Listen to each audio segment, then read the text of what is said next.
Some viewers may find the following video disturbing. Viewer discretion is advised.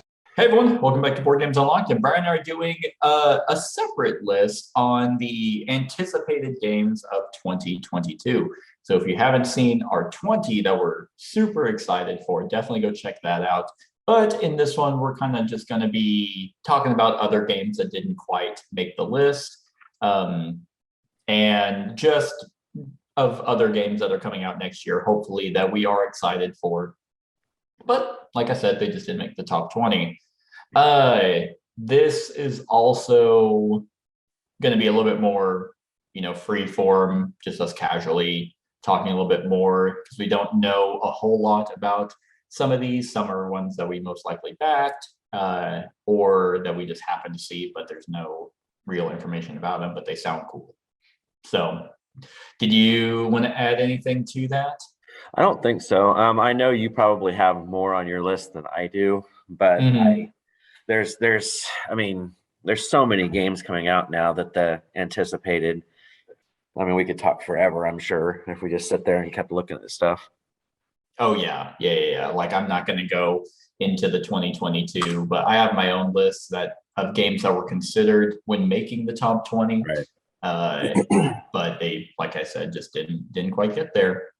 So we'll just kind of quickly go through these, mention why we're excited about them, and then just go back and forth.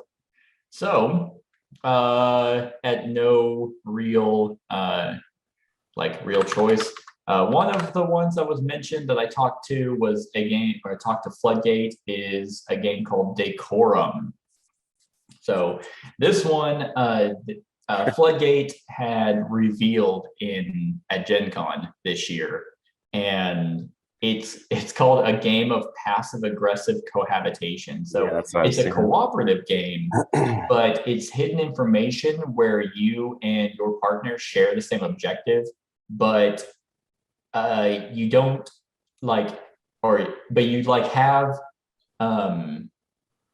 you have different ways that you want the room to go. Like, for example, it mentions, I'm putting a red lamp in the bedroom, but you want it to be green. So you have to be actually, well, that's kind of ugly as fuck. So why don't we just go ahead and do green instead? It's supposed to be kind of a lighter game. Like, this also looks very abstract. Right. But I don't know. It sounds interesting. Like, a home decoration game where you have to be passive aggressive, but it's cooperative. Apparently there's 30 unique scenarios. I think Ben, the guy who, I think he's the CEO or whatever of Floodgate, he was mentioning that it's not legacy, like you don't permanently destroy anything, but you do open up envelopes. So we'll see. It's I think I pre-ordered it whenever I was there. Or no, it's going up for pre-order, I think, in January. So yeah, could be cute, could be fun. I mean, Floodgate games, they haven't made a game that I haven't liked. So right. Yeah, Decorum. All right. My first one is a game that I thought it was supposed to be out last year, and it hasn't quite made it yet, and that is Dead Reckoning. It was also on my list. Yeah, that was one that I've been intrigued by, just because I think the theme looks cool. I like how you still have the cube dropping and all that crap dropping onto stuff. It just looks really neat and colorful. And it has that same mechanism stuff that they have done with everything, like with because this one has the card overlap too. Yeah. And all that stuff like Mystic Veil and Edge of Darkness. Right. So I mean, it looks awesome. I love the cube tower thing. That's the ship. And where the cubes fall. Really neat. And where the cubes fall is kind of what happens. There's that board that was below the ship. Yeah. So it's just kind of it's unique, and I don't know why it's taken so long. I mean, this Kickstarter was a few years ago. And you're right. Yeah. It did go on Kickstarter a while back. Because I thought it was supposed to have been out like in 2020, but it's been kind of like. Yeah, it went on Kickstarter in I guess it. Last updated was 21. Yeah, I don't know where to see where it started at, but I don't know either. But yeah, that is kind of strange that it's taken some time. But it does say it will be in 2022.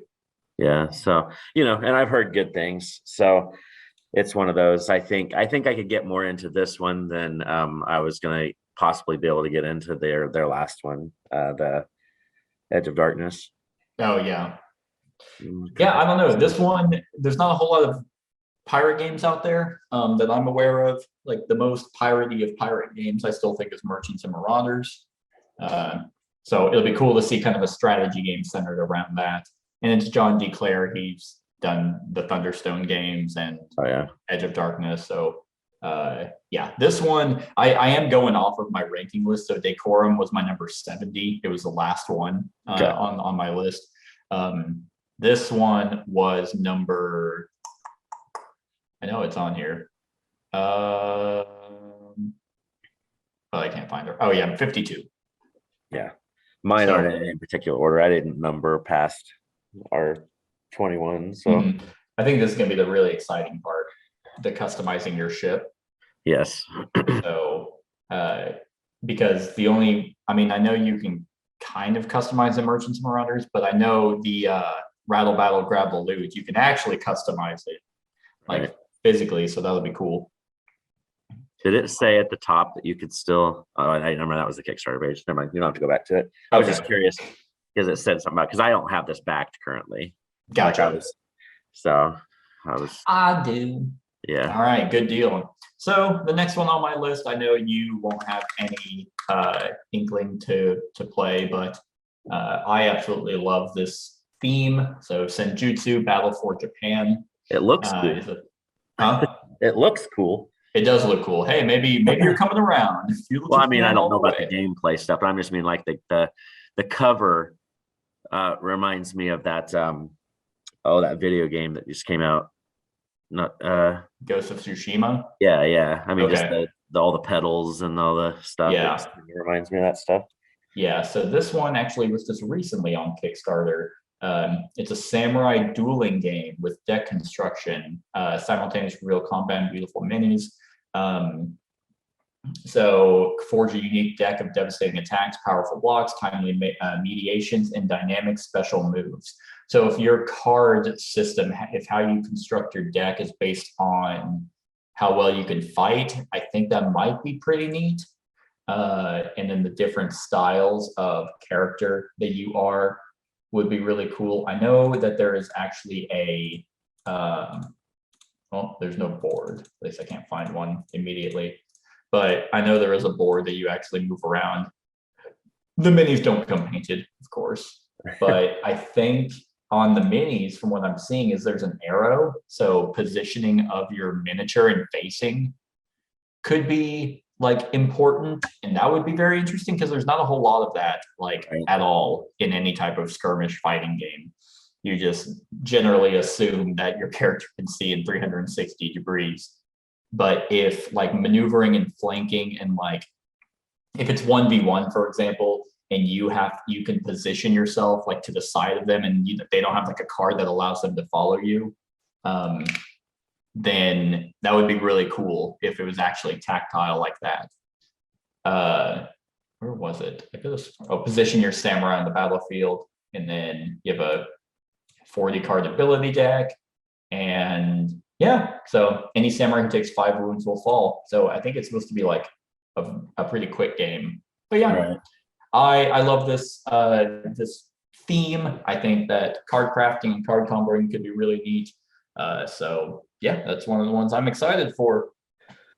The next one I have written down here is based on a video / computer game, depending on. And I know nothing about the board game other than I've played the video game, and it's Darkest Dungeon. Yeah. So that one, just looking around at the pictures stuff, I mean, it looks pretty cool. And playing through the video game was pretty interesting. So this one would be one I think could be interesting depending on how they translate it over to to the tabletop. Yeah. It has minis, huh? Right. It's full on miniatures and everything. And I'm just like, I know how the video game plays, and I'm like, I wonder how it's going to play, because see, if you look at that picture you have up right there, they have like a dungeon thing going around, you know, and on the video game, it's that like side scroll kind of, yeah, where your placement and position. it's kind of like a space Hulk, Death Angel. Right. So I don't know how this is going to go, because it looks like you actually are in a fleshed out dungeon, like where you're all over the place. So I don't know how it's going to change the core game at all. But I mean, that looks correct. They have, it looks like an order sequence up here. Yeah. Like up at the top. And that's a huge part. So if they don't have that, then you're fundamentally just changing the game. I love the art style. I didn't play the board or the video game when this was on Kickstarter. Right. And I have since played it and I like it. So I kind of wish I did back it. Yeah. So this should be a huge deal, because I mean, you need to manage your light to be able to travel through. I mean, it's Mythic Games. They typically do a fantastic job. Yeah, it's just the whole part is just the confusing part about there being that dungeon where all the miniatures are out. It's kind of different, but you know. All right. Well, I guess we'll see. If they do keep it. I mean, this absolutely means fucking nothing, because it's not even out yet. Yep, for sure. All right, good deal. Yeah, that one could be really, really cool if they keep it true to form. All right, my next one is Solar Sphere. This one is the second game in kind of their solar genre, because they have Solar Storm, which is kind of a light pandemic cooperative game. This is not like that. It is a dice placement game with engine building, resource management, and set collection, where you are a corporation trying to harness the power of the sun. I watched a run through for this one, and it looks pretty solid, like with the different combinations, the different alien races that you can ally with to give you special abilities that give you dice mitigation, and the dice placement is always fantastic. So where you have to do things in a certain way, but you can build an engine in the game that makes you better than at something than everyone else is. I really like the way that this game flowed based off the run through that I watched. And you could have backed this and the Solar Storm, but I was like, I'll just play Pandemic. I don't need a different version of Pandemic. Right. Let's see. Yeah, players can manipulate their dice using drones. However, players have a limited supply of drones, which are also used to upgrade dice placement spots or to support in fights against aliens. So yeah, the way that the game just feels and all these mechanisms are something that I can definitely get behind. So yeah, that's Solar Sphere. Yeah, that one looks interesting. Okay, my next one is probably going to be on your list as well, and I don't know a super ton about it because I haven't even played the video game version, and that's Frostpunk. Yeah, that is on my list. It is. It was number something. Yeah, it was on here. It just looks crazy pants. It's like 25. Having the huge deal in the middle of the table and and all the decisions. I mean, I get that big this War of Mine vibes on it. Yeah. Just because of how brutal it kind of is, from what I understand about the theme. You said you haven't played I have not. Okay. If you have Game Pass, it's free on Game Pass. I've seen it. I just haven't downloaded it yet. Right. But I did play it. It is very, very hard. It's essentially, like Frozen survival. You I think the theme is like you travel and you have a group of people and you've traveled and you came across this like area and built this furnace. So this is your main source of heat and light, being able to do what you want around the area by building factories that mine, minerals and getting things that harvest wood. It's a very heavy resource management. And then you also have to make everyone happy, which of course you can't do. So people are constantly pissed off and you're constantly having to make decisions of like, oh, okay, well, we're running out of room for the sick. And well, we can't use those resources to build another infirmary. So how about only the ones who physically can't move go in there? And if you can move, you have to work. And it's like, it's a pretty grim scenario. I did not win. I think the goal is to see how far you can last. It's one of those things like the decisions, like there's some decisions from what I've read, there's no good decision on some of those things. You're going to end up killing somebody or screwing somebody. Yeah. You make your decisions based off like here and now. Right. So I am very excited for this one. Like I said, it was 25 on my list.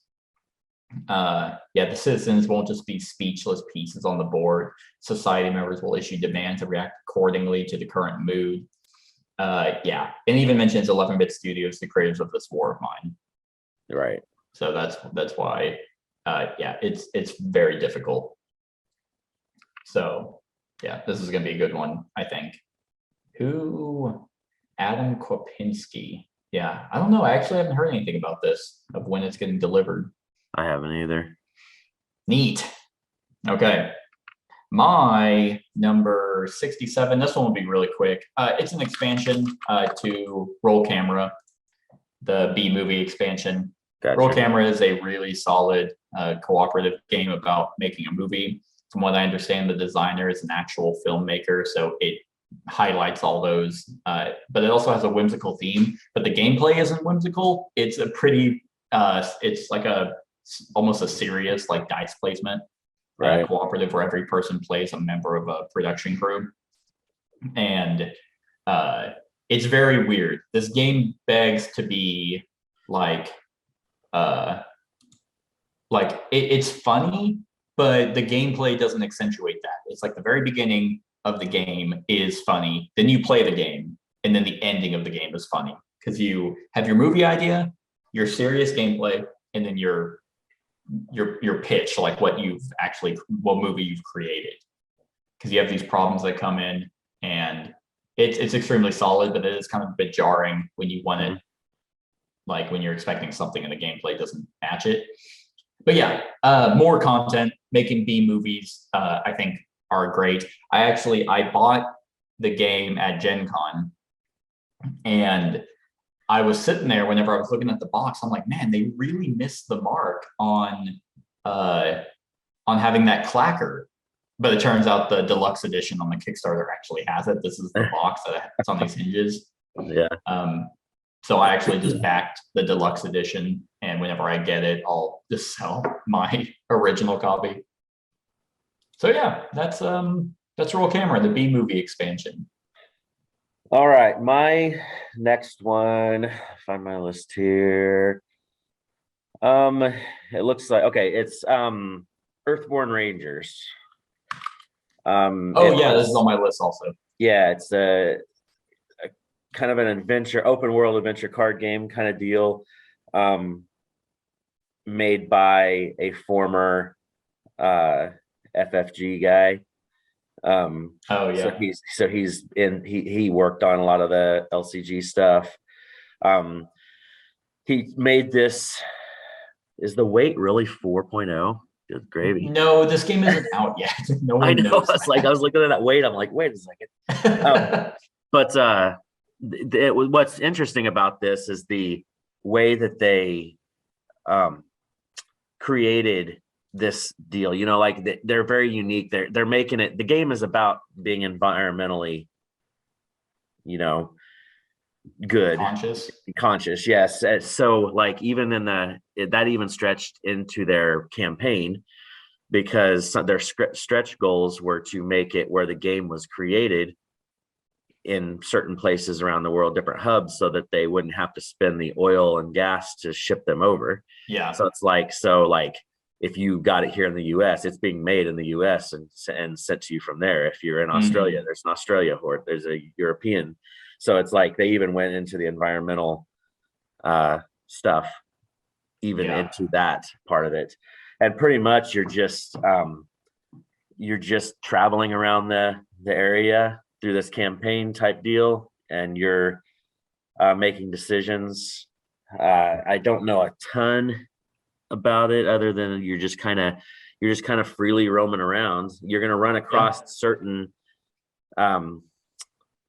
I guess enemies, that you're going to kind of deal with. What I remember them saying is there's no like fighting in this game. Like you don't, if I remember, I don't think you hunt or anything. I think it is just like an exploration, using the resources of the world as you would environmentally. That was one of the big things. This was number 27. And like, I think it's a very unique way of making a game, like you mentioned, and that the designer very much wanted to focus on the fact that you don't like build up, and you don't hunt, you don't kill, you're not monsters, you're just like living off the land. So it could be really cool. Yeah. And it's a branching narrative campaign. Yeah, it's customizable decks. So you'll get these cards, gain cards and stuff, and you can alter your deck and make it more, better or more personalized as you go, stuff too. So yeah, and so the Sadler brothers are in it.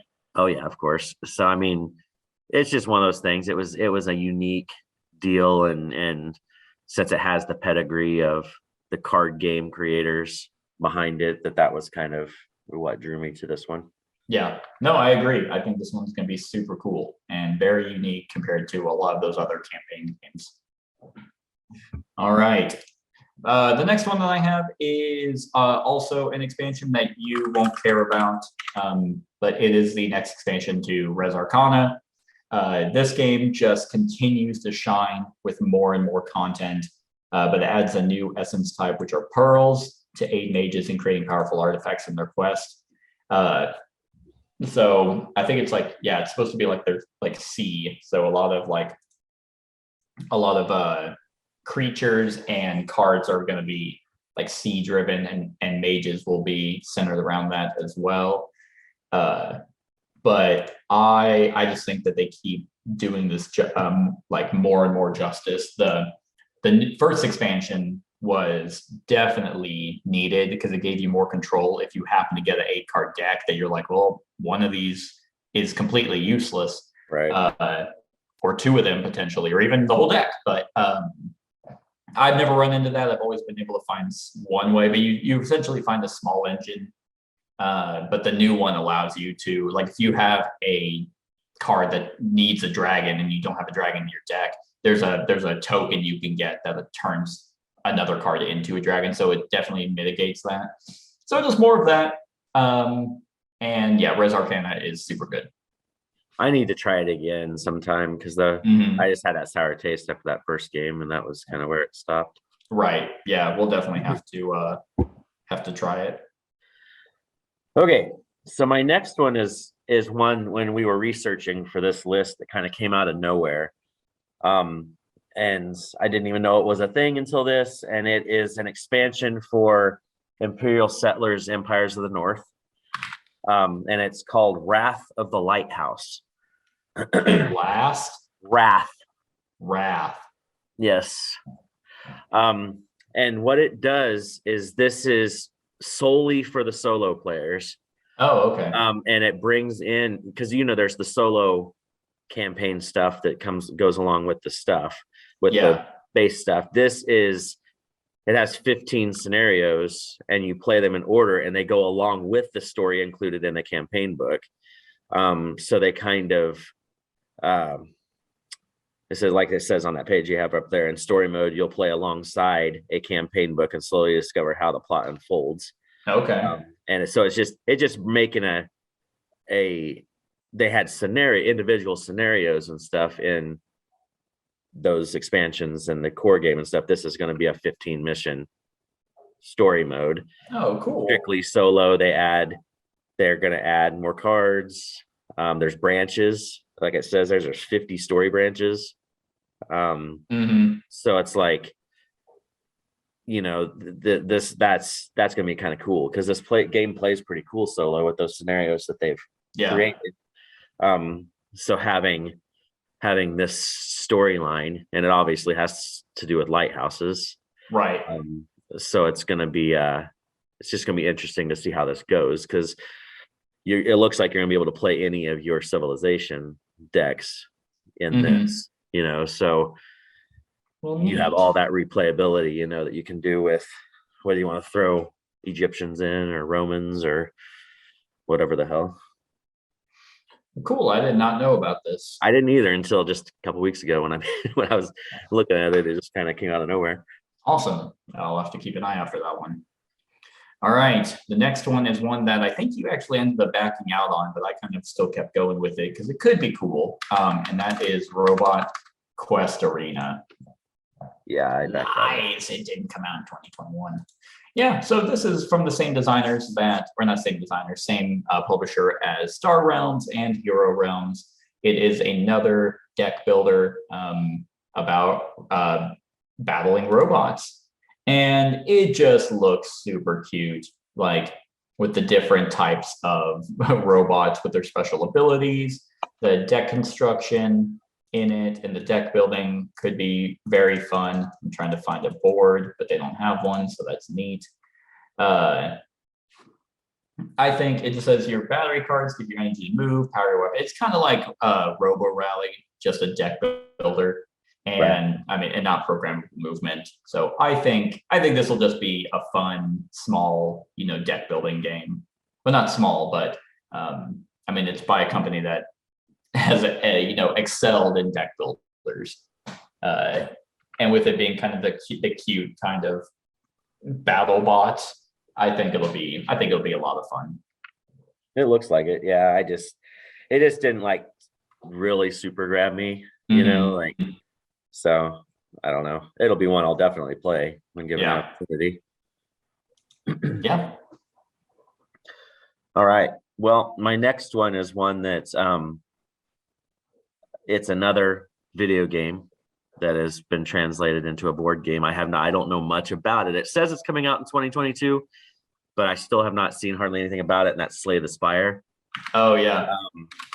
So I enjoy Slay the Spire cool. a lot more than Darkest Dungeon. Yeah. But I honestly don't know if this is even going to. I put on here because it says 2022 when I was searching for it, but there isn't much out there about it, and I don't even think the campaign has happened. So that's why I'm not. No, I remember it was on Kickstarter, I thought. Yeah, see, I don't know if it ever went Kickstarter yet. I know they announced the Slay map, right? Yeah, so I don't think it's actually. They've announced that they were coming out with it, but then it just kind of like hasn't happened, It's not. So it's one of those. I doubt it's going to be a 2022. I put on here because it has that, but yeah, I enjoy Slay the Spire much more than Darkest Dungeon just because of the whole deck building aspect and all that stuff. That was pretty cool. The IP driven games are always very difficult because it's like it's almost like if they do it too well, then why don't you just play the video game? Right. And there's those exceptions. The big miniature ones are a little bit different. Dark Souls, Bloodborne, and then we're like Resident Evil. It's like, okay, well, I want to play with my friends or something. But these kind of ones, like a good example is like Kingdom Rush. It's like, why? I don't have to set all this up. I can just play the streamlined video game. Which that may have something to do with why Darkest Dungeon that we talked about earlier has that more sprawled out map. Yeah. Maybe it's going to change the spatial stuff a little bit more. Yeah, maybe. So and same with this one. I hadn't played the video game up when this was. I thought it was on Kickstarter, but I guess not. Yeah, there's like nothing here. Yeah, so I'm not holding out hope it's going to be 2022. I just, Mm-hmm. We'll see. All right. I don't think that the publisher is even putting anything else out, so I don't know if it's Imperium the Contention. That sounds awesome. well, apparently it has an 8.2. So yeah, we'll see. All right. My next one is another expansion for a fantastic game, Viscounts. There's actually a few coming out, Gates of Gold and Keeper of Keys. This is really for both of them. I think the West Kingdom games have only gotten better with expansions. Their expansions are always really good. And this is kind of a placeholder for both of them. Viscounts is such a solid game. It's my second favorite in the trilogy. Paladins, I still think is better. But this one is kind of like, people from near and far come to see the splendor of our great city, while most of our traders and laborers eager to make a home. Others seem to have a more devious intentions. New King's Order and Outsider, new building cards. So it just adds a lot more to the game. And with Viscounts itself, it was such a solid, like, rondel slight deck builder, I guess. Like, yeah, you moved your worker around on different paths. You can either go on the outside or on the inside to do different actions, while also moving, like putting your people in to become Viscounts. And this was like a little area control aspect. Multiple ways to gain victory points, just like Paladins, and just having more content and different ways to play is going to be really good. And then Keeper of the Keys. It 3 public buildings for players to compete over, thick player boards, and new chess tiles. So it sounds kind of like a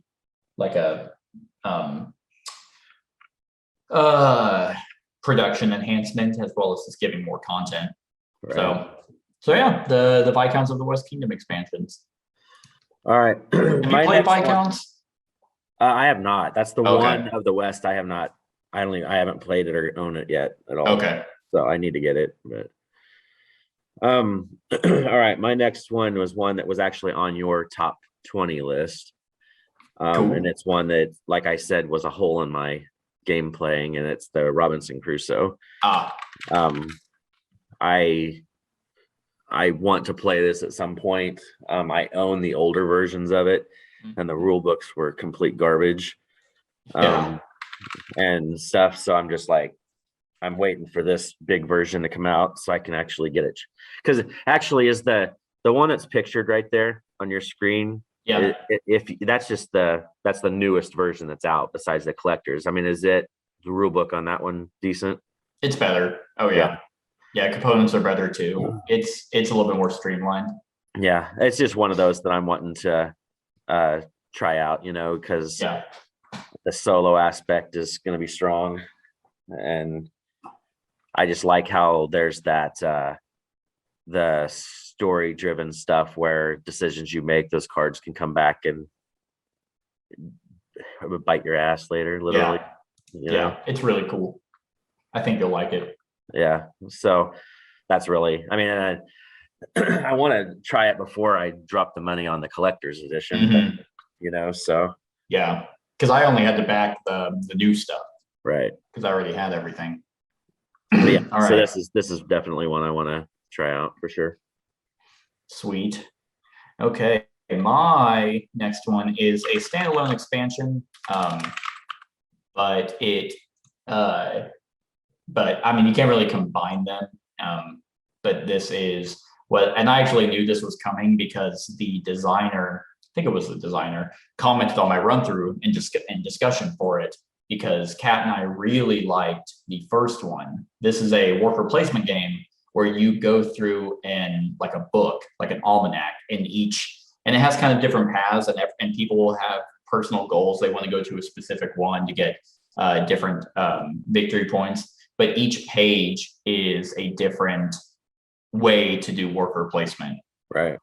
I thought it was really nice. The first one, the Dragon's Road, was very cool. And this is by Colossal Games and Scott Alms. And usually those two don't do, like, they don't work for me. But the Dragon's Road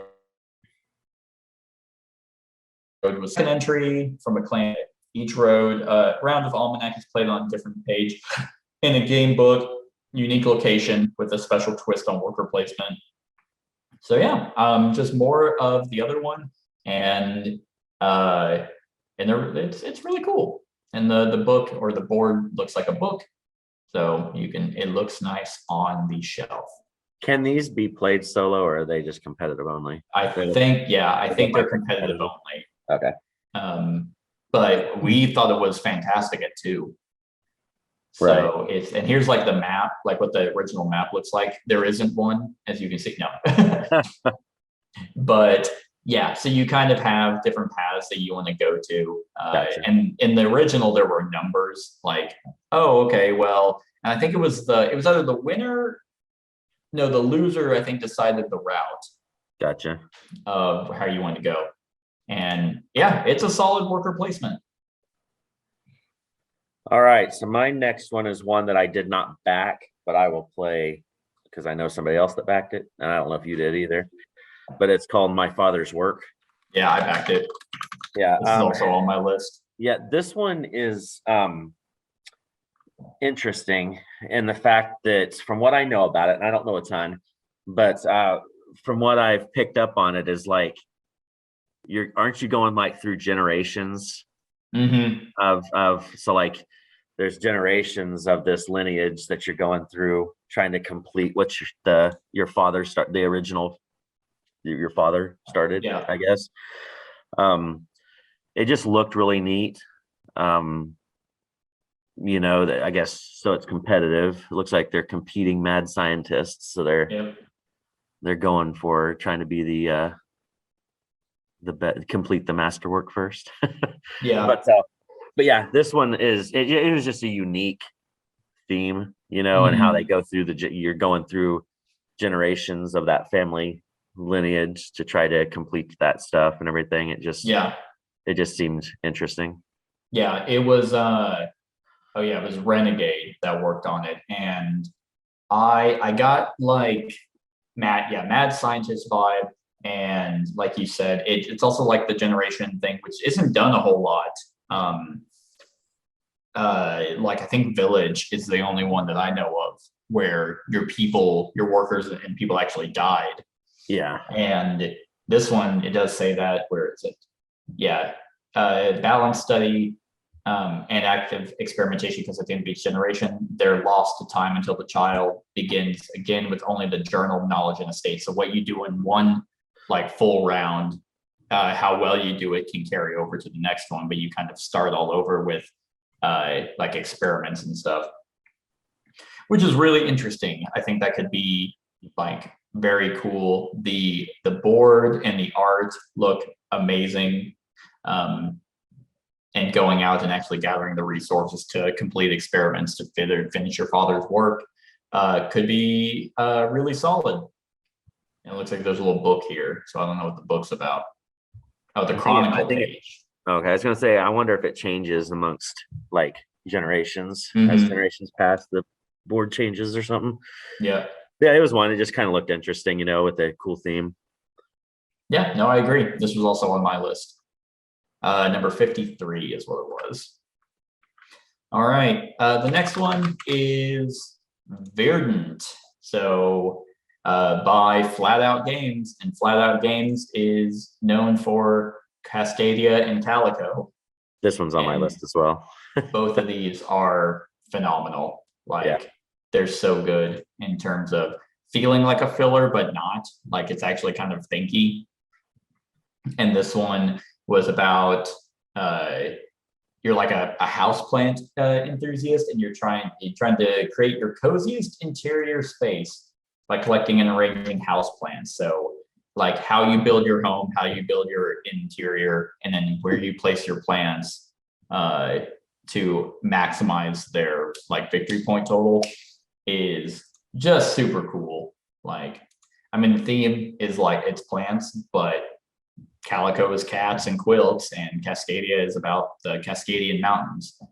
As soon as I knew who was creating this, I'm like, yep, okay, I'm just gonna back this.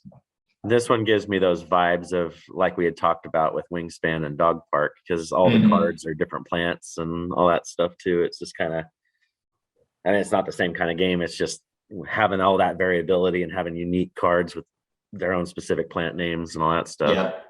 Yep, I agree, and I just have a feeling that this is gonna be solid. Well, and the artist. Oh, sorry. I was gonna say one of the designers for Calico, and then I'm pretty sure the guy from Cascadia also is on here. Maybe not. Well, Beth Sobel is the one that did the art for Wingspan. She's done the art for Mariposas. She's done the art for a lot of the big popular like nature type games. Yeah, I know. I knew she did Calico and Cascadia. Yeah. So I mean, she's kind of a big, and with Wingspan crossing that deal, they announced this last week that it sold 1 million copies now. Dang. It's just, that's insane. All right, yeah. So that's on my list. All right. So the next one on mine, I really don't know a whole lot about. I know I like dice and I like customizable dice, and it's called Dice Realms by Rio Grande. And it pretty much, it's you're just trying to grow or build your realm, expand your realm, however you want to do it. But as you do it, it has those same kind of dice faces. It's kind of like that. What was that other dice game that where you Dice Forge? Yeah, where you pop the faces off the dice and change stuff. So you upgrade your dice as you go through, and you're just. That's kind of that's pretty much the heart of the game and the gist of it. You're upgrading your dice to gain more different kinds of resources, to do different things, to build your realm. It has it gets a feel like, if you read the description a little bit, it kind of gets that feel of like that same system of game of like the Bronze Age, okay. You're rolling to get the resources, but then you can also, you have to feed your people, or you can get misery points, negative misery points, and stuff. It just seemed interesting with Rio Grande Games coming out with it, and it looks like there's a lot of different dice faces that you're going to be able to change out and stuff. It's a simultaneous play game too, so everybody's kind of doing it at the same time, it looks like, but for the most part. And so it looks like, I'm looking at the component list, and there's 18 dice, and there's 650 die faces of 72 types. So there is a shit ton of there's a lot, dice faces. And then there's 35 different tiles in the game. So like it says down here, it says it provides more than 320,000 unique starting setups.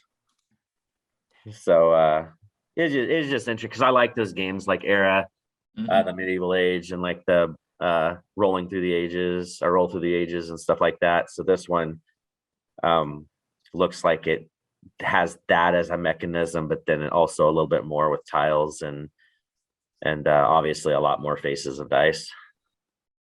Yeah, this could be really cool. I know Rio Grande, I think they're the ones that did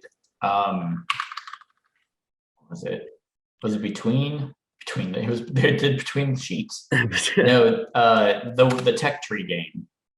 Yeah, they did. That was something Beyond the Sun. Beyond the Sun. Yeah. Yeah. So they did that one, which is a grandiose game. So I think because Dice Forge I thought was just kind of boring. The expansion adds just more stuff to it. Plus, we only played it with 2 players, and that was the biggest mistake. You need to play that with at least 4. Yeah. But yeah, I think this one, just with all the options, and stuff, it's going to be different quite a bit. Yeah, that could be neat. All right, sweet. The next one I have is also an expansion, and this is for one of those other filler, like lighter, thinky games, and that's Canvas Reflections.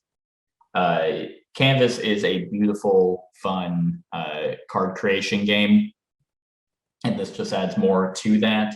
but it has reversible cards because it's reflections. Adds mirror cards. They add deeper strategy and also give you increased flexibility to string together a combination of elements. This game is absolutely gorgeous. I love the fact that when you create your art, it comes up with a title. But really, you're just trying to make the most out of sets because you have end-game objectives. But I think that is really cool to have reversible cards on here, that on one side you have different icons, but then if you flip it over, it'll be the back side, and that will have a different set of icons. And then you can mount them on the wall, because right now this is on my wall because it has a little thing to hang it. And it looks like, I didn't even notice that, but it looks like they'll connect. Yeah. So yeah, if you like Canvas or you want something that will add maybe a little bit more puzzle nature or strategy to it, this expansion, I think, is just going to enhance it. Yeah. All right. So my next one here is one that I remember seeing back when I believe it was on Kickstarter. But I remember seeing the miniatures and how awesome the ship miniatures and stuff are. And it's called Everrain. Oh, yeah. This one was one that looked really cool. Like some of those, because pretty much what the theme of this is, there's like this cursed storm that is coming, so it just rains constantly, and you obviously, everything is drowning, the lands are getting covered up. So what happens is you are the captain. You start off as a captain of your own ship, and you kind of have a little skeleton crew, and you go around, you sail around discovering places, you complete quests, you're going to recruit better crew, you can expand your crew, you can upgrade your ship, and you're trying to figure out the source of the Everrain before it's too late. So it's like, it just seems interesting, and it keeps bringing up the ancient old ones. So I don't know if it's got the whole Cthulhu. I think it does stuff draped over it or what. I think it does. I think it's supposed to be kind of like a Cthulhu-esque kind of game.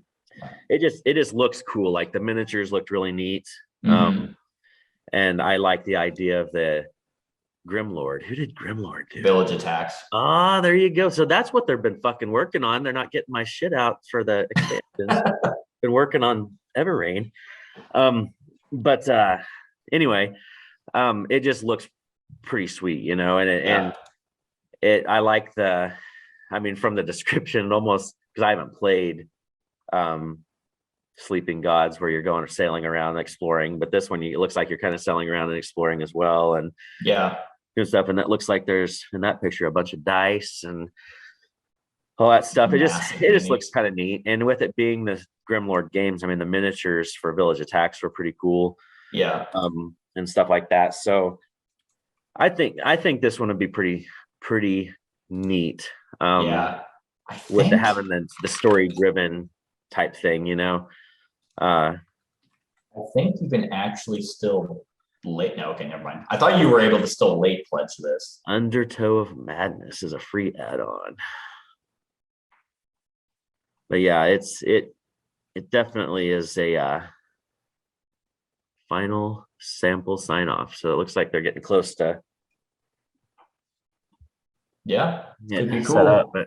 But yeah, it was just kind of a neat theme, I thought, and stuff. So we'll see how it turns out.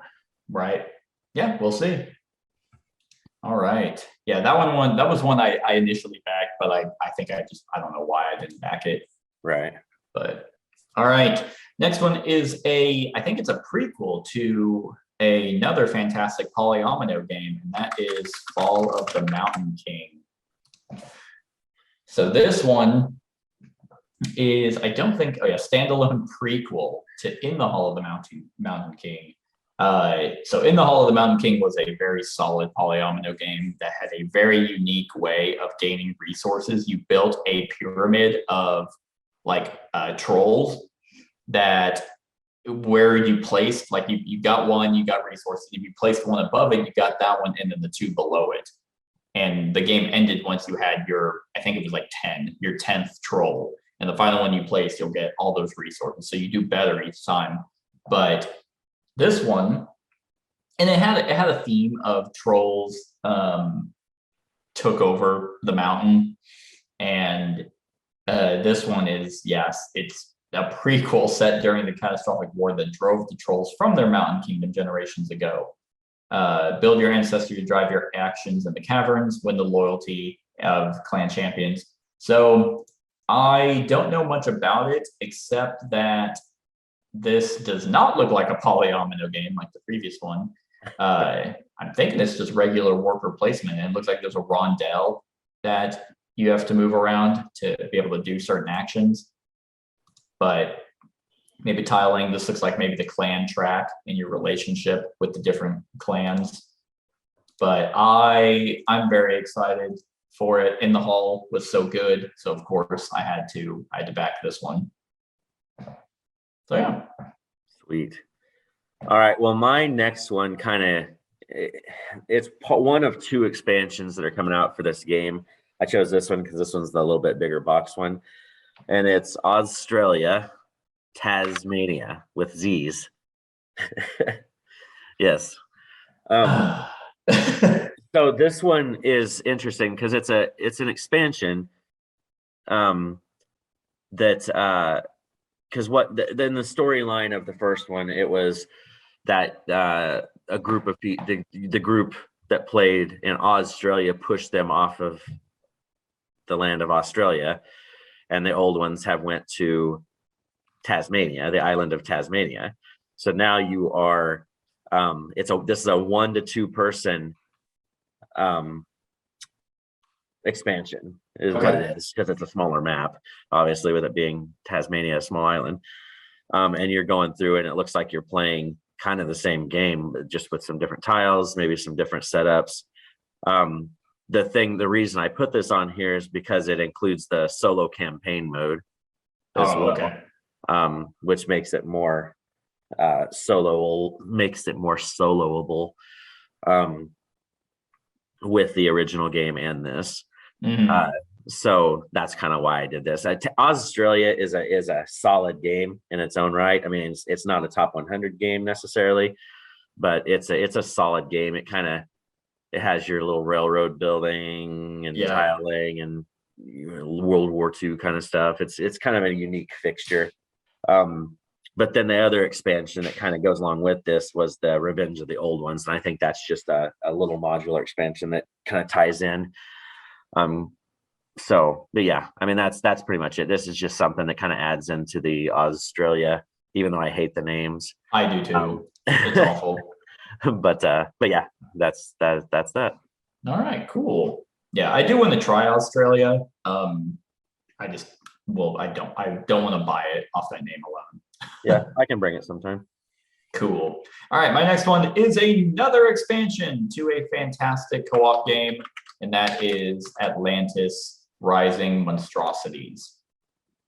So Atlantis Rising is a really, really cool, like I said, cooperative game where, there's no art or no other art, but you are trying to build and gather enough resources to build like this portal to get your people out, and that's how you win.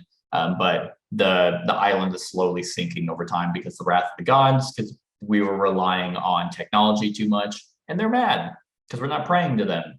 And it's like, well, we're definitely not praying to you now. You fucking sunk our world. But this one, after you play Atlantis Rising a few times, you're kind of like, all right, yeah, we did it. But this one just adds, of course, new content, and it is I think it's a modular game. New mechanisms, monsters, allies, magic items, and locations. So Medusa Unleashed, Gorgon Medusa turns Atlanteans to stone. Harpy's Lair, 3 monstrous bird-like creatures steal the resources. And then Skyla and Charybdis, monsters that have longed, doomed sailors to leave their narrow strait and terrorizing the shores of Atlantis. So I think this is really cool because it's just going to add different ways to play and make the game harder, which which of course, in my opinion, I think a cooperative game needs to be brutally hard, because once you beat it, you kind of don't want to play it again, at least in my opinion. So more content to this game, and I love the art. The Senjutsu trait is fantastic. So that's my whatever number it's yep. These are your shitty anticipated games, the ones that did. Yeah, like I don't really care if I even get them. All right, so this one is one I think will be on your list somewhere, because I know you like boss battlers. And okay. And this one almost kind of has a weird animation art as well, and it's Vagrant Song. Yes, that was my 22. Okay. Yeah. Vagrant Song. I just recently learned about this from a podcast that I was listening to and stuff, and it sounds pretty interesting, because you're like on a ghost train. Yeah. And there's the ghosts or whatever that's on there, and you are playing through these different scenarios. You get to like that board, you're like on a train, that's what that board is. And you are you get to, I guess you get like coins, and they spend those coins for actions. Like you can move around, you can investigate, you can rummage for items. You can also spend coins to try to what does it say on the deal? To try to remind, they call them haints, Haint instead of ghosts. Haints. Okay.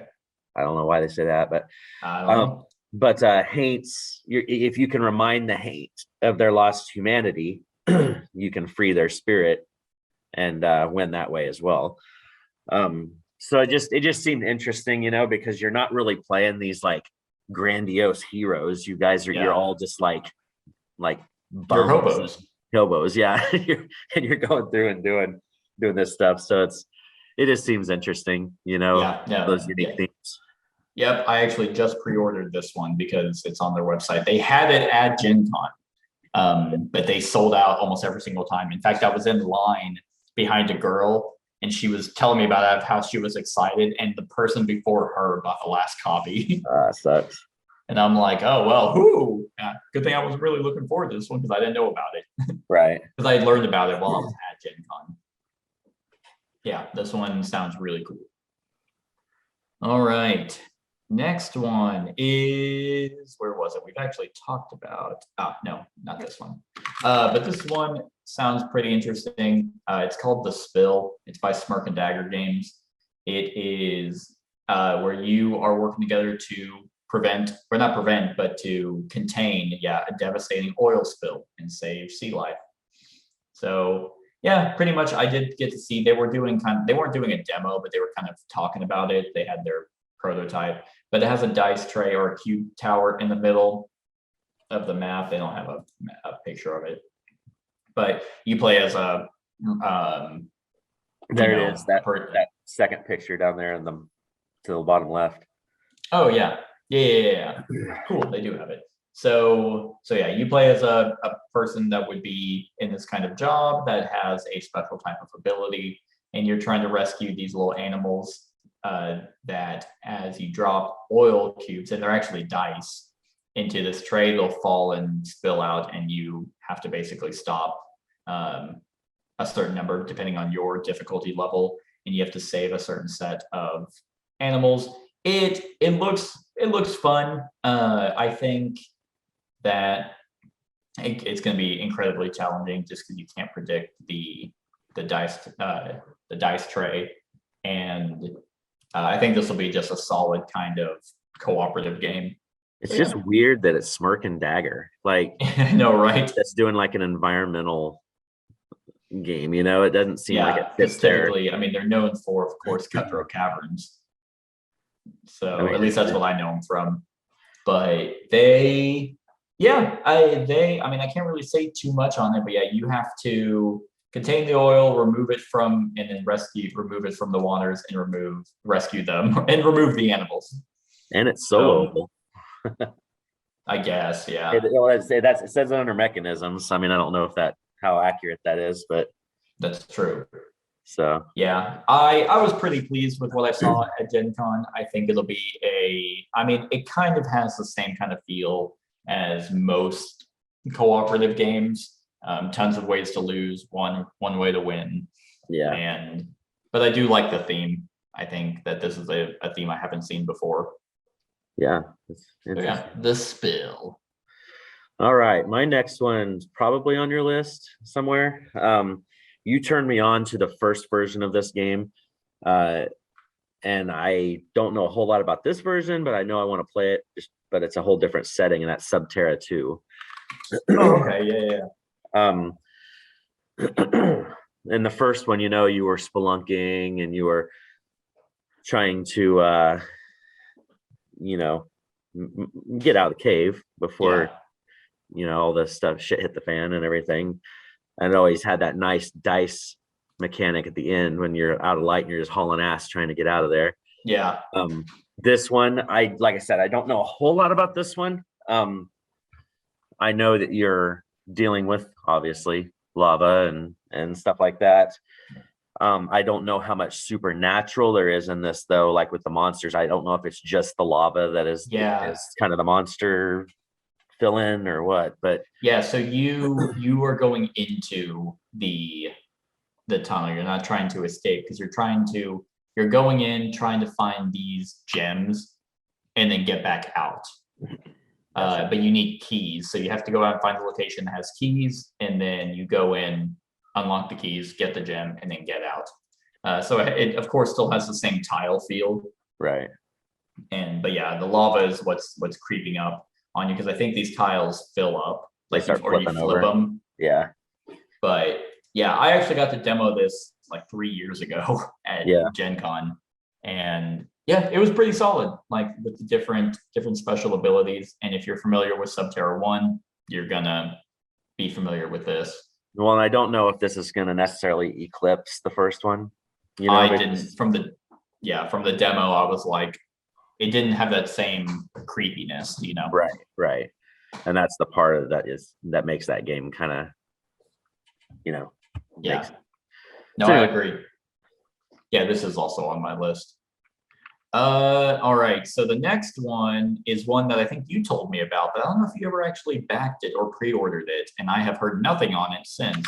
But it is Contra. That's the one I have pulled up. I was getting ready to talk about. Oh, really? Yep, I have it pulled up. Nice. Yeah. So I have played very little of Contra, like the video game. Because it's insanely hard. But this is a Blacklist game by the Sadler brothers. If they can get it to where like it feels like the video game with its just quick item, like I feel like this almost has to be real time with how fast paced the original is, or with how fast paced the video game is, by running around just immediately getting like power ups and just holding X.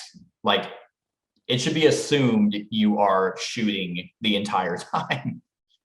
Because I know in the video game, there's no reloading as far as I remember. No, you just hold the button down and jump. Just run through. Yeah, it says it focuses on quick modular gameplay. I mean, it doesn't say anything about real time. So I don't know. And of course, they have their modular deck system from Street Masters, Brook City, and Ultra Quest. That is easily one of the best systems in gaming, in my opinion. So we'll see. I mean, dice-driven strategy action board game based on Contra. And I played the shit out of these board games, or these video games back in the day. Right. Yeah. This one, I know I like Contra, but man, is it hard. Yeah. But involves hand management, dice mitigation, and allocate control point system. Those players gain the advantage over their foes. So we shall see. Yeah. If it ever I'm comes surprised out. it hasn't come out yet. Right. Yeah. I don't know, because it wasn't on Kickstarter. I think they just did a pre-order. Well, I think Blacklist is kind of behind right now anyway. They've been getting some heat. So yeah. Well, they've been like the Sadler brothers have been working with other companies. Yeah. Yep. All right. Well, that was mine as well. So let me pick another one.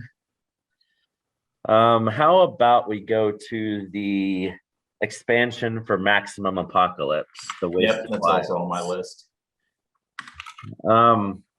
This one, let me get it up here. Maximum APOC. This one is one that's it's going to bring kind of a environmental aspect into it, like as far as you're gonna have to stay warm, when it's cold, and stuff like that. It's gonna add that level of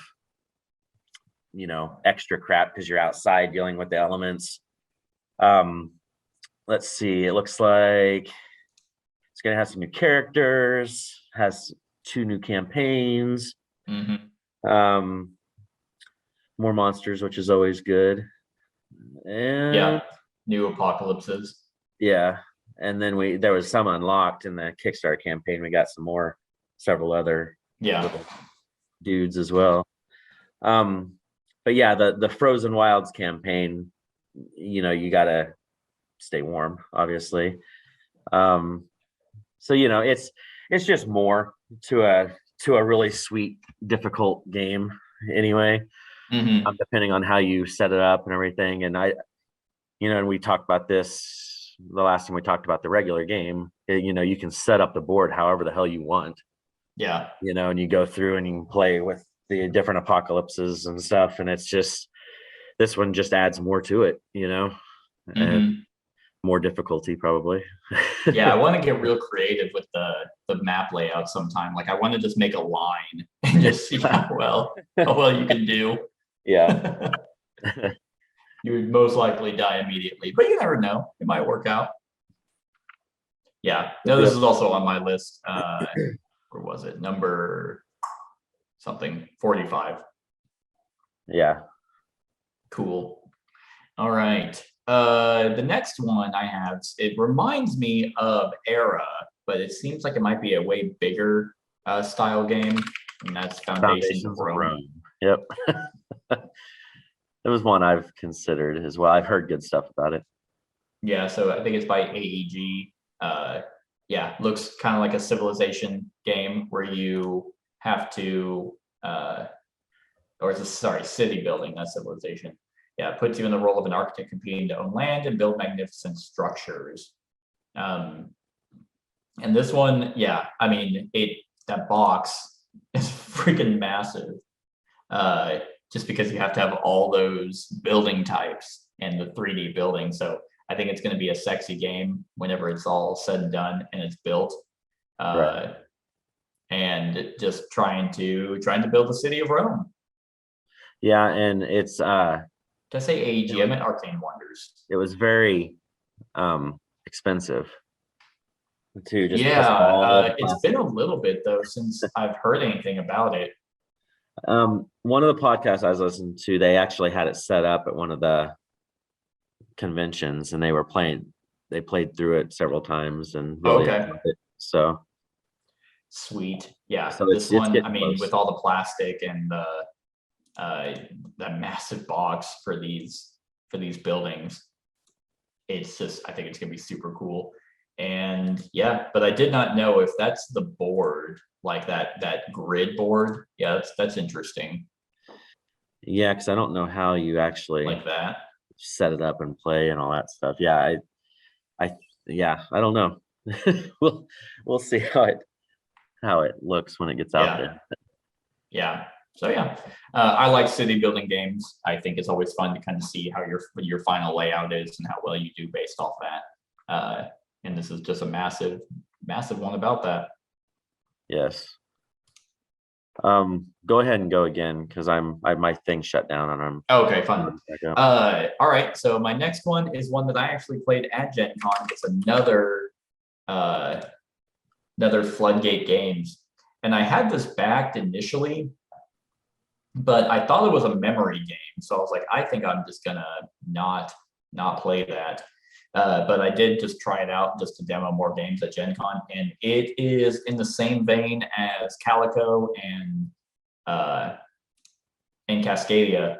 And you are trying, so you have these memories that you're trying to unlock, and they have specific requirements for you to get them built, and you're trying to fit them into this grid. And once you kind of meet that, then you unlock the memory and you get points that way. So I really like this one. I think the art is really beautiful. I think the puzzle nature of these, I mean, it looks like Calico, kind of placing the different patterns, but instead it's these plastic diamond shaped pieces that you're just trying to fit together to get them to link, and eventually, yeah, you just unlock memories. It's a very cute, thinky kind of game. These ones, there's a lot of them that seem to be coming out lately, and I just think I thought it was a lot of fun. I enjoyed it quite a bit at Gen Con. Yeah, it looks pretty interesting. My next one was one I added just last second, maybe then over the last couple of days to this list. Okay. It was one I had shared a link with you about it. I don't know if it's going to actually come out in 2022, but that's what they have it listed as, and that is Astronauts. Yeah, I thought about adding it to this list, but who do I just not know? Yeah, and that's why I said. I mean, it's only on here because of the Aeon's End pedigree. That's why it's going to get a shot. You know, like it may not be any different. It may not stand out enough or whatever, but it looks like it's taken the Aeon's End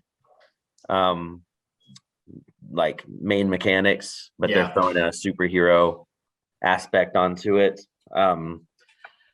They, from what I understand, they're saying it's not a total reskin. No, yeah, but it looks pretty damn close. I mean, if you read the description, it sounds, you don't have to shuffle your deck. Yeah. You have all that stuff. So I don't have a boss, like, right. So I don't know. It's on here because I like Aeon's End. I like superheroes. They look like they're unique superheroes. They're not going to be, so it's worth a shot. Is it going on Kickstarter? I believe so. Yes, Okay. It is. Yeah. So we'll see. January, I think, is when it goes on Kickstarter, I believe. Okay. Yeah, I'll keep an eye out. But if their Kickstarter like information is basically just space or superhero Aeon's End, I think I'll pass. Right. Yeah, I mean, I'm intrigued, but I wasn't like, from the description, I wasn't like, whoa. Yeah, exactly. All right. My next one, which actually my next two, we already talked about. My Father's Work and Dead Reckoning. Yeah, both of those are fantastic. And the other one is the expansion to Vindication, which is Vindication Chronicles. Yes. This was actually on your top 20 anticipated. So we did already talk about that, but yeah, Vindication is a solid thematic Euro, I think this was the only piece missing. So if they do this right, giving you rhyme and reason on why you're doing what you're doing could be really, really cool. Yeah. So, okay. These decisions are further recorded on new large full color paper player sheets. Yeah, I think it's really going to get into the narrative a lot more. Okay. So it's interesting. So it'd be really cool if you had different stories based off, how there was you had that opening card on why you were thrown overboard. Yes. It'd be cool if you had a different narrative sheet based off of that, just to give you more replayability. Because the one thing that can falter this expansion is if you're like, okay, I got a story, but it's the same story. Mm-hmm. So hopefully they don't have that. Orange Nebula, they have really good writing. Unsettled had solid writing. So I have full faith in them to do this expansion really well. All right. So my next one is going to be skirting the line a little bit. This is, okay. I don't have, this is pretty close to being my last one. So, okay. This one has a release date on BGG of 2021. The street date of this is like the 20th of December, I think. Okay. But I don't know. It hasn't been said. Their pre-orders aren't even. So I'm anticipating it being like early in 2022 when it actually comes out to stores. Okay. And it is the Undaunted Reinforcements. Okay. So with this, because I knew it was coming, I didn't really look into it a whole lot until I watched a video last night from Osprey, and it is a huge box. Not huge. It's big. It fits all the stuff from the first 2 boxes. Okay. It adds stuff for both of those boxes. It adds more cards. It adds more units. It's going to bring in like air strike, capabilities. Assault aircraft. There's a mine guy that lays mines out. But the biggest part, and you have it highlighted right there, the biggest part is that David Turksey is doing a solo mode. And so every single campaign for Undaunted Normandy, or the North Africa, and then there's even some that come in this box, make it all soloable. And apparently it's super, super smooth and it doesn't feel like you're playing like an AI. I mean, you play it just like you and I were playing against each other. Yeah. And then it also adds more stuff it actually adds a 2 versus 2 mode too, which that doesn't intrigue me much, but yeah. But adding the extra to those other 2 games, making it a box that holds everything, you're gonna get more tiles, you just get more of everything. And having that David Turksey solo mode to be able to play the game, all this scenario solo. Yeah, I'm in for it for sure. Yeah, it's David Turkey. He does all the solo variants. Yeah. So yeah, I mean that's the big thing for this, it just and it says it introduces a range of new rules. So I don't know. I'm assuming maybe that's just with the new units and stuff, but maybe. Yeah, we'll find out. But yeah, so, I don't care. No, we need to redo this and try the grand battle, like the big battle, and see if that's any better than that shitty scenario of running away. It's like, ooh. Oh yeah, that was a horrible one to play, I think. Yeah. All right, good deal. But if you like Undaunted, then this sounds like a fantastic expansion. Yeah. All right. So I'm just going to kind of go over the bigger ones that I'm excited for. But I'll mention I have Expedition Leaders, the expansion to Lost Ruins, Maximum Apocalypse, Marvel Dice Throne, Marvel Champions, The Sinister Motives, and Endless Winter, Freedom 5, and Earthborn Rangers.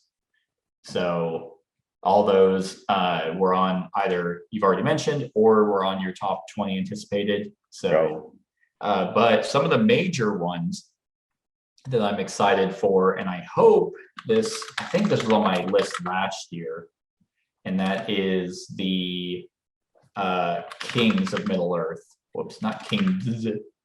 Yeah, War of the Ring, Kings of Middle Earth.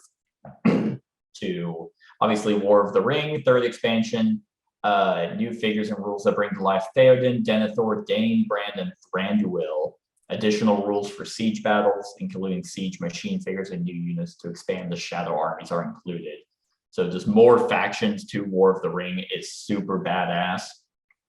And then also enhancing siege battles would be fantastic, because so far the siege battles in War of the Ring are just really lame. I think you pull all your figures into a stronghold, and then I think you can only attack and hit on like a 6. It's really dumb. Yeah.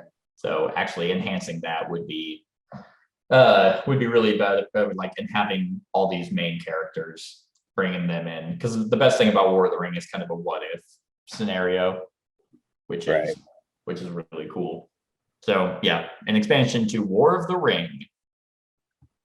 That works. Did you have any more? I'm done. You are? Yeah, I can jump in and talk on any of yours if there's ones that. Yeah. Let's see. This one, I for sure would. I think it's on the boats. So I think it's going to be delivered pretty soon. Oh my God. Oh, here we go. Yeah, Merchants of the Dark Road. Yeah. Which was on my list last year. I remember seeing this at Gen Con this year. But yeah, this one is you're a merchant, obviously, and you are traveling down a dark road, but basically trying to, I think, sell some goods, but you need to like utilize light, and you also have a caravan that you are that there's like almost like a Resident Evil storage solution. So you can only fit certain things, but there are different encounters and events that can happen while on this road. Let's see.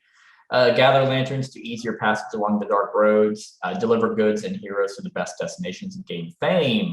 So you have to balance the money you earn with the height of your fame, because your final score after a number will reflect the lowest, which is very interesting. But I think this is a very interesting theme. I think these are the minis. Yeah, those look cool.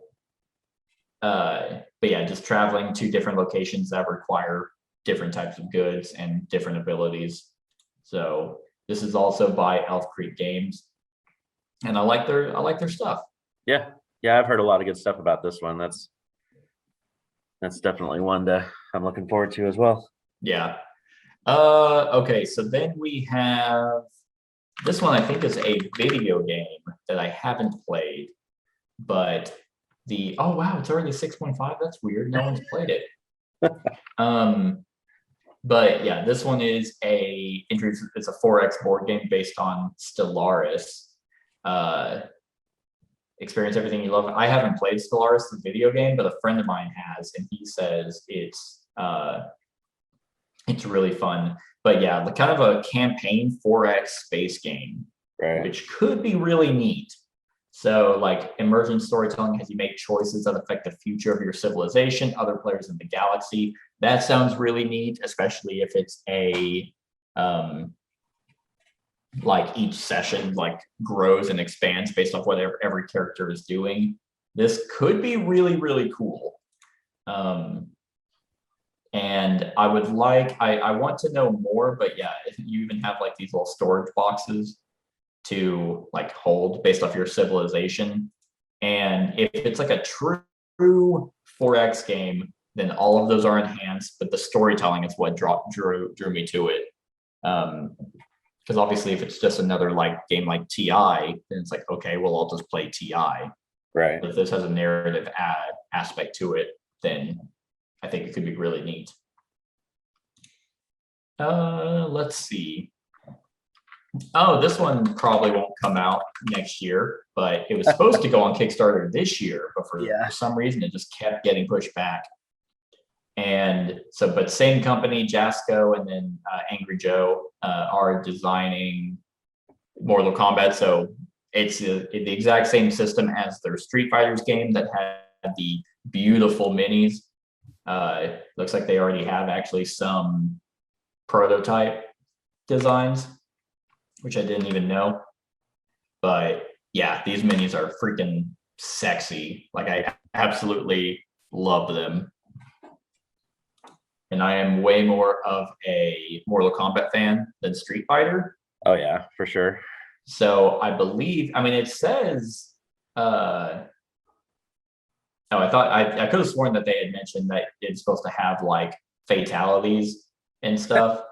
But we'll see how it actually goes.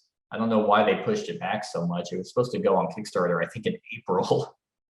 Probably because of all the shipping costs. They're probably just holding their time, and yeah, yeah, that's true. Oh, here's some of the maps because it's 3D, like Street Fighters, and you're able to actually it can be played on some of their characters from this game can face off against those in Street Fighter. So you could have Liu Kang fight wow, what's his name? Ryu. Yeah, Ryu. Right.